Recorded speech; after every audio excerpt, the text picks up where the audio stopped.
Hi, my name is Mary, and today I'm going to be sharing with you a life-saving tip that can save you, a family member, or a friend. I'm not a doctor, have no medical training whatsoever, and this information is not based on medical advice. It's based on personal experience and information that I've obtained through some research. Uh, Basically, my goal is to save other people's lives if possible. And if you can pass this on to other people, that would be a great way of making a contribution to other people's lives because other people's lives may be at stake. It's, uh, it's a possibility that this information may and can save someone. Most of us know who John Ritter was, but some of you do not.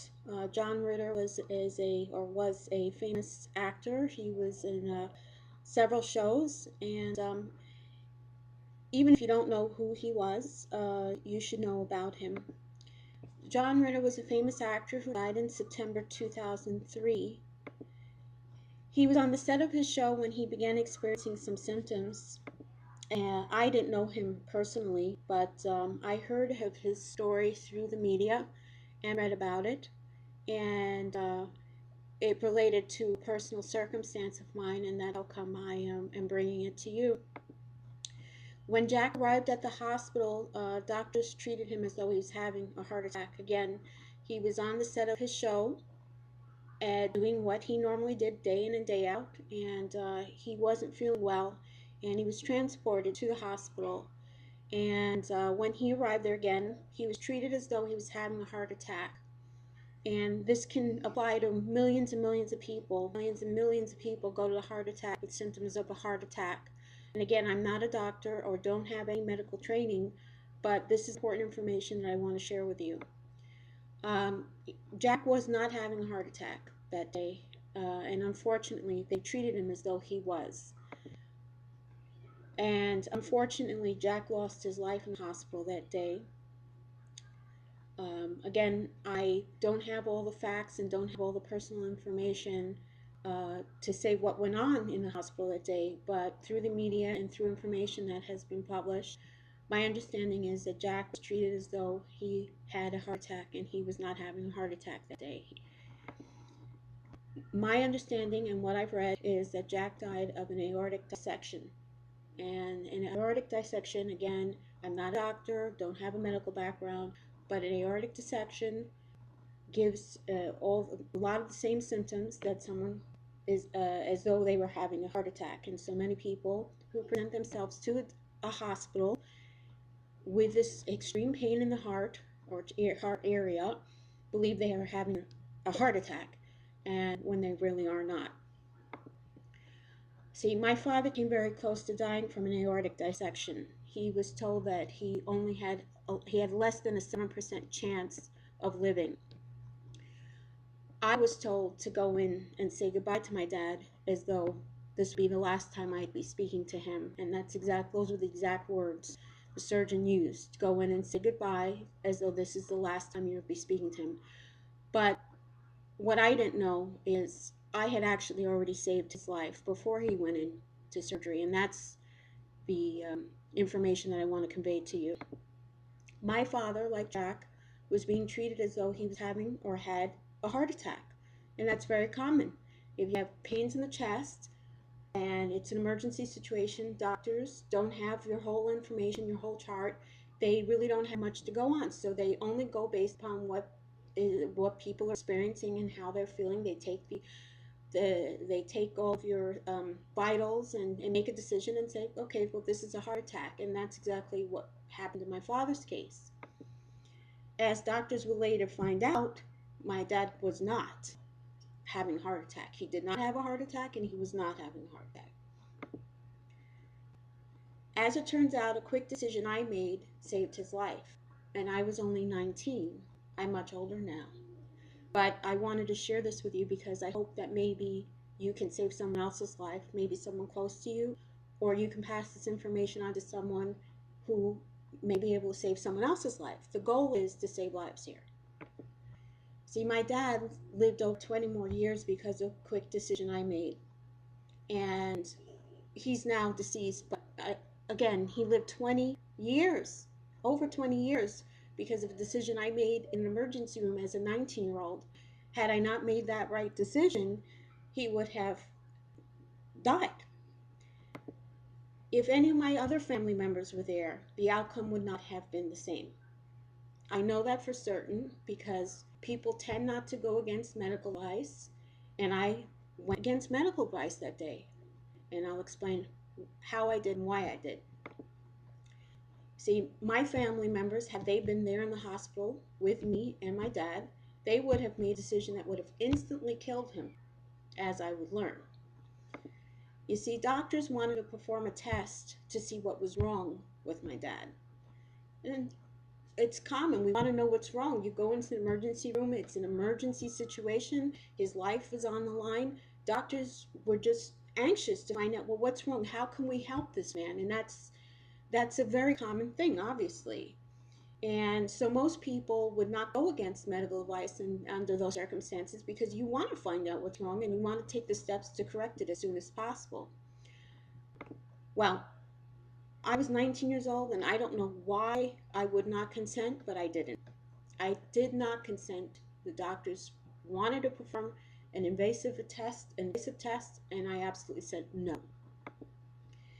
Again, had any of my other family members been there, they would have consented, okay? Oh, I skipped it. Doctors yelled at me. They said I was making the wrong decision. This is all 100% true. I was yelled at. Doctors said, "What do you know? You're a kid. You don't know anything. You don't know. You don't have a medical background." They did ask me what I said, "No, I'm in school. I don't have a medical background." They said, "So just let us do the test." I said, "No." I said, "I don't want you to do that test. You don't know what's wrong." In my heart, I knew I was making the best decision for my dad. I was thrown out of the hospital because I was demanding care. This is a side note, side story, but as my father laid in the hospital near death, they were trying to resuscitate someone for 20 to 30 minutes who was obviously already deceased. And I went into the room where they were trying to revive this gentleman and demanded that they stop and start treating my father. And I was kicked out. But with a little persistence, I edged my way back into the hospital. After I convinced doctors to let me back in the hospital, I convinced doctors to listen to me. Doctors wanted to perform an invasive test to find out what was wrong. I asked for another test. I asked for a non-invasive one. My theory was they don't know what's wrong with him, with my father, so they shouldn't be doing any invasive tests. And what I mean by an invasive test is going in and actually inserting something in the body, in that heart area, to figure out what's wrong. I said, there's got to be another way you can find out. And the doctors were just adamant I was making the wrong decision. Well, as it turns out, I didn't. I asked for an x-ray instead. And again, they kept insisting, well, what is your basis and why are you insisting for an x-ray? And I said, I don't know, I'm just asking for an x-ray, that's all I want. They fumed at the mouth. Again, they asked me what my medical record was and background was. I said none. Reluctantly, they sent my dad for an x-ray and determined what was wrong. Not one doctor in the ER that day told me my decision to request an x-ray was right, and they were wrong. I would only find out months later that my decision actually saved my dad. The surgeon who performed emergency surgery on my dad that day asked me months later, what made me make the decision I did? I'll never forget the time in his office when he said, well, why did you go against the doctor's advice? What made you? He wanted to know, because he said he was 100% certain had I allowed them to do what they wanted to do, we wouldn't have been having this conversation because my dad would have passed away. He explained that had I consented to the procedure, my dad would have died instantly. To this day, I'm ever so grateful I made the right decision. I'm sure those ER doctors were too.